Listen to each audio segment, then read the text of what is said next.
जय श्री राधे, जय श्री कृष्ण। मंदिर श्री बंसी वाले महात्मा यूट्यूब चैनल की ओर से हम आप सभी भक्तों का हार्दिक अभिनंदन करते हैं। आज हम आपको सुनाने जा रहे हैं श्रीमद् भागवत महापुराण के 7वें स्कंद के 12वें अध्याय की परम पावन कथा। इस अध्याय का नाम है ब्रह्मचर्य और वानप्रस्थ आश्रमों के नियम। बोल श्री राधा कृष्ण भगवान की जय। बोल श्रीमद् भागवत महापुराण की जय। देवऋषि नारद जी कहने लगे हैं कि हे धर्मराज युधिष्ठिर, गुरुकुल में निवास करने वाला ब्रह्मचारी अपनी इंद्रियों को वश में रखकर दास के समान अपने को छोटा माने, गुरुदेव के चरणों में दृढ़ अनुराग रखे और उनके हित के लिए सब कर्म करता रहे। सायंकाल और प्रातःकाल गुरु, अग्नि, सूर्य और श्रेष्ठ देवताओं की उपासना करे और मौन होकर एकाग्रता से गायत्री मंत्र का जाप करता हुआ दोनों समय की संध्या करे। ऐसा करने से गुरु महाराज की कृपा उससे प्राप्त होती है। गुरुजी जब भी बुलावें तभी पूर्णतया अनुशासन में रहकर उनसे वेदों का स्वाध्याय करे। पाठ के आरंभ और अंत में उनके चरणों में सिर टेक कर प्रणाम करे। शास्त्र की आज्ञा के अनुसार मेखला, मृग चर्म, वस्त्र, जटा, दंड, कमंडलू, यज्ञोपवीत तथा हाथ में कुश धारण करे। सायंकाल और प्रातःकाल भिक्षा मांग कर ले आए और उसे गुरुजी को समर्पित कर दे। वे आज्ञा दे तब भोजन करे और यदि कभी आज्ञा ना दे तो उस दिन उपवास कर ले। अपने शील की सदा रक्षा करे, थोड़ा खाए, अपने कामों को निपुणता के साथ करे, श्रद्धा रखे और अपनी इंद्रियों को संयम में रखे। स्त्री और स्त्रियों के वश में रहने वालों के साथ जितनी आवश्यकता हो केवल उतना मात्र व्यवहार करे। जो गृहस्थ नहीं है और ब्रह्मचर्य का व्रत लिए हुए है उसे स्त्रियों की चर्चा से अलग ही रहना चाहिए। इंद्रियां बड़ी बलवान हैं, वो मौका पाकर मनुष्य के मन को हरण कर लेती हैं। अतः प्रयत्न पूर्वक इंद्रियों को वश में रखना चाहिए। स्त्रियों की सोच से दूर रहना चाहिए। युवक ब्रह्मचारी युवती गुरु पत्नियों से बाल सुलझवाना, शरीर मलवाना, स्नान करवाना, उबटन लगवाना इत्यादि कार्य ना करावे। स्त्रियां आग के समान हैं और पुरुष घी के घड़े के समान।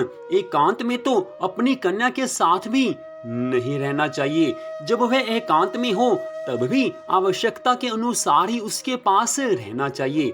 जब तक यह जीव आत्म साक्षात्कार के द्वारा इन देह और इंद्रियों की प्रतीति मात्र निश्चय करके स्वतंत्र नहीं हो जाता तब तक मैं पुरुष हूँ और यह स्त्री है, यह भावना नहीं मिटती।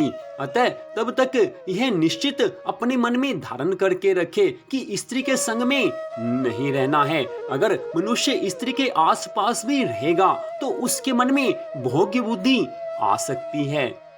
ये सब शील आदि गुण गृहस्थ के लिए और सन्यासी के लिए भी विहित हैं। गृहस्थ के लिए गुरुकुल में रहकर गुरु की सेवा वैकल्पिक है, क्योंकि ऋतु गमन के कारण उसे वहां से अलग भी होना पड़ता है। जो ब्रह्मचार्य का व्रत धारण करे उन्हें चाहिए कि वे सुरमा या तेल ना लगाएं, उबटन ना मले, स्त्रियों के चित्र ना बनाएं, मांस और मदिरा से कोई संबंध नहीं रखें, फूलों के हार, इत्र, फुलेल, चंदन और आभूषणों का त्याग कर दे।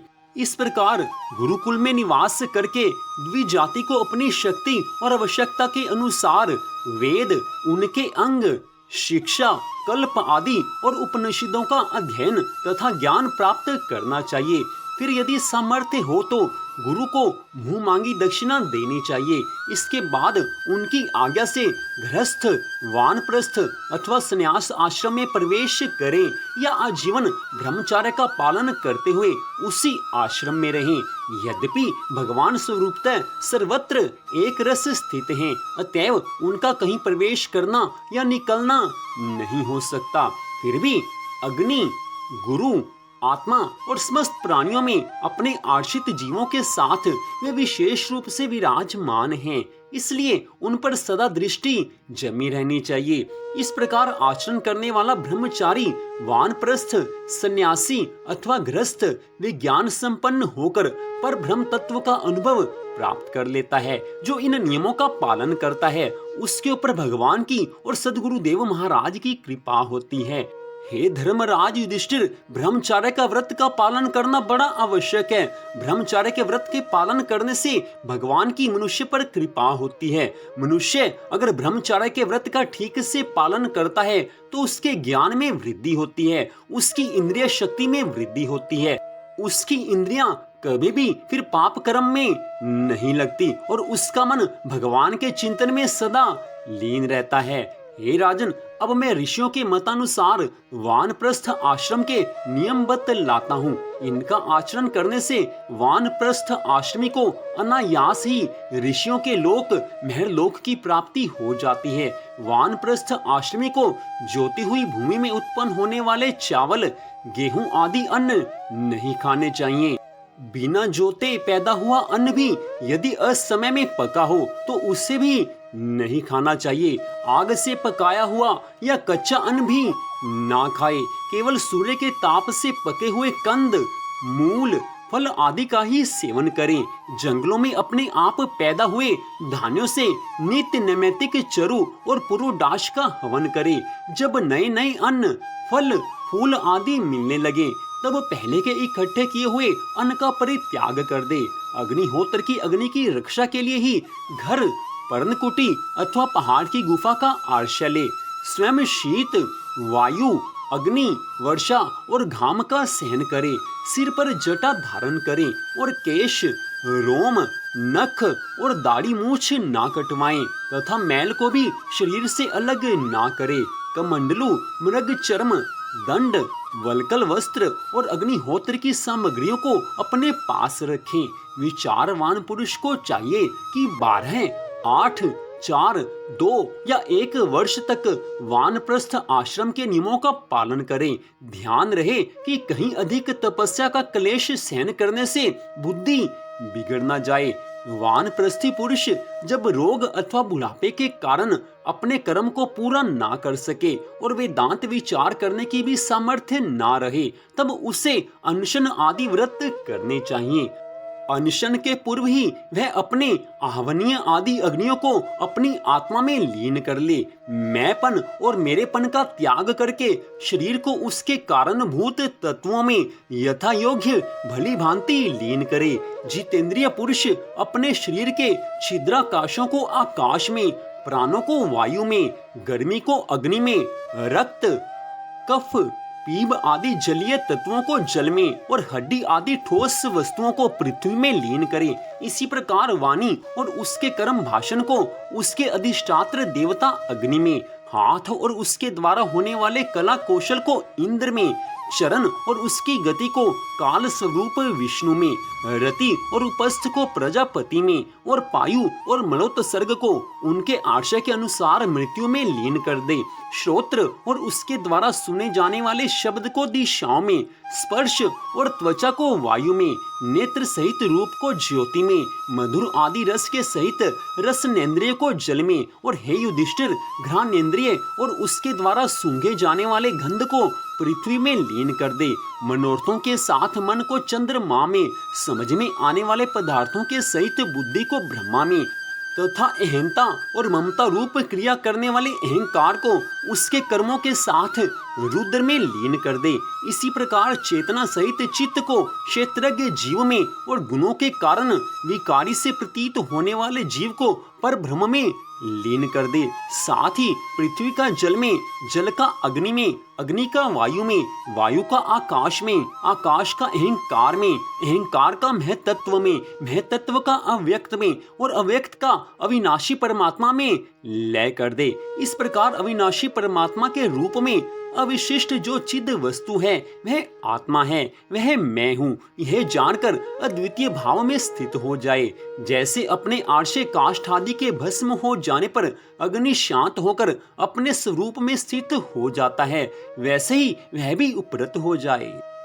तो इस प्रकार देवऋषि नारद जी ने धर्मराज युधिष्ठिर को ब्रह्मचर्य और वानप्रस्थ के आश्रमों के सब नियम बताए हैं। इस समय तो आजकल के इस युग में सभी अपने धर्मों का पालन नहीं कर पाते। किसी भी आश्रम में कोई भी मनुष्य अपने धर्मों का पालन नहीं कर पाता। पुराने समय में सब अपने धर्मों का पालन करते थे, अपने आश्रम के अनुसार सब धर्मों का पालन करते थे, इसीलिए उस समय लोग सुखी होते थे। किंतु वर्तमान में सब आश्रमों के अनुसार अपने धर्म का पालन संभव ही नहीं है, क्योंकि इस समय मनुष्य का मन भोग विलास में तो लगा ही हुआ है, लेकिन आयु कम है। उस समय में, पुराने समय में लाखों हजारों वर्ष की आयु होती थी और उस समय लोग भगवान की भक्ति, भगवान के लिए तपस्या सब कुछ करते थे। लेकिन इस कलयुग में मनुष्य की औसत आयु 100 वर्ष की बताई गई है। उसमें से भी विरले लोग होते हैं जो 100 वर्ष तक जीवित रहते हैं। इसलिए आयु कम है और मनुष्य का मन भोग विलास में लगा हुआ है, इसलिए इन सब धर्मों का पालन तो असंभव सी बात लगती है। लेकिन फिर भी जितना हो सके उतना पालन करना चाहिए। और सबसे बड़ी बात तो ये है कि कलयुग का एकमात्र धर्म श्री हरि नाम संकीर्तन है। इस घोर कलयुग में भगवान के नाम का संकीर्तन, भगवान के नाम का जाप ही हमें समस्त विषय विकारों से बचा सकता है। इस कलयुग में जो मनुष्य भगवान की शरण में चले जाते हैं, भगवान की कथा सुनते हैं, सब धर्मों का, सब नियमों का पालन करते हैं, उनके ऊपर भगवान की कृपा होती है।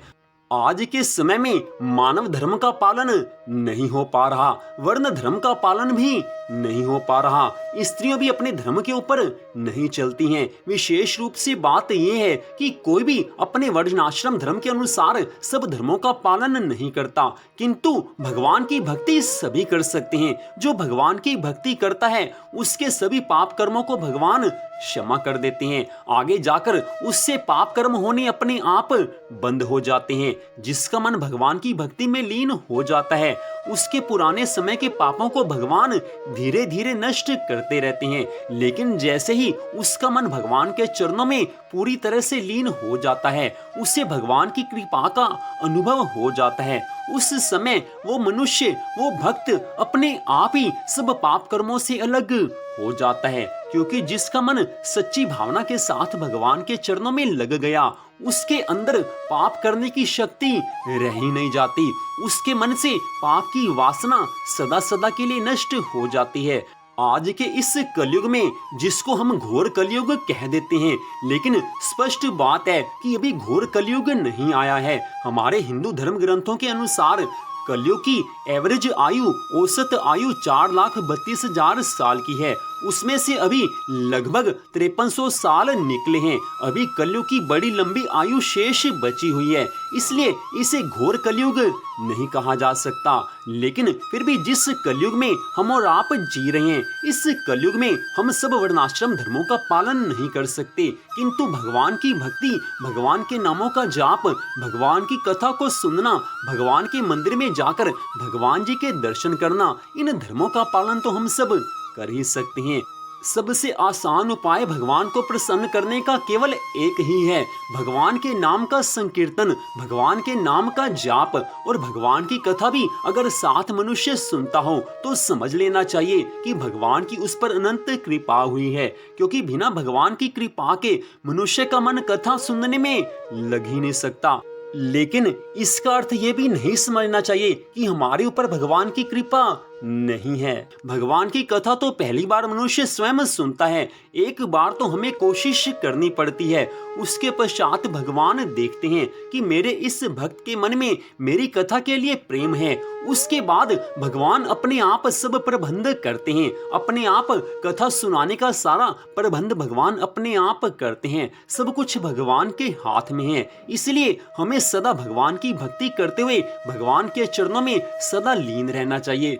सभी संसारिक कामों को करते हुए अपने मन को भगवान के ध्यान में, भगवान के नामों के जाप में सदा लगाकर रखना चाहिए। इससे भगवान से प्यार तो हमारा होगा ही होगा, साथ में हमारे संसारिक कार्य भी बड़े अच्छे से हो जाएंगे, क्योंकि जिसका मन भगवान के चरणों में लीन है उसके सब कार्यों की जिम्मेवारी भगवान के ऊपर आ जाती है। जो भगवान का दास बन जाता है तो भगवान भी अपने उस दास के ऊपर कृपा करते हैं। भगवान स्वामी का फर्ज निभाते हैं। हम सेवक हैं, हम दास हैं, लेकिन भगवान स्वामी हैं और हमारे स्वामी हमारे ठाकुर जी के हाथ में त्रिलोकी भर का सब प्रबंध है। और जब सारी त्रिलोकी का प्रबंध हमारे ठाकुर जी के हाथ में है तो ठाकुर जी तो हम सब पर कृपा करेंगे ही करेंगे। ऐसी भावना मन में रखकर अपने आप को भगवान के चरणों में समर्पित कर देना चाहिए। तो इसी के साथ ही श्रीमद् भागवत महापुराण के 7वें स्कंद के 12वें अध्याय की कथा का विश्राम होता है। मंदिर श्री बंसी वाले महात्मा यूट्यूब चैनल की ओर से इस कथा को आपने सुना, कृपया हमारे इस चैनल को सब्सक्राइब कर लीजिए ताकि भगवान की अन्य कथाओं को भी आप सुन सकें। तो आज की इस कथा को सुनने के लिए आप सबका हार्दिक धन्यवाद। भगवान श्री राधा कृष्ण जी की श्रीमद् भागवत महापुराण की कृपा सदा आप सब पर, आपके परिवार पर बनी रहे, इसी मंगल कामना के साथ जय श्री राधा रानी सरकार की, जय श्री कृष्ण भगवान की, जय श्रीमद् भागवत महापुराण की, जय जय श्री राधे, जय जय श्री राधे, जय जय श्री राधे श्याम।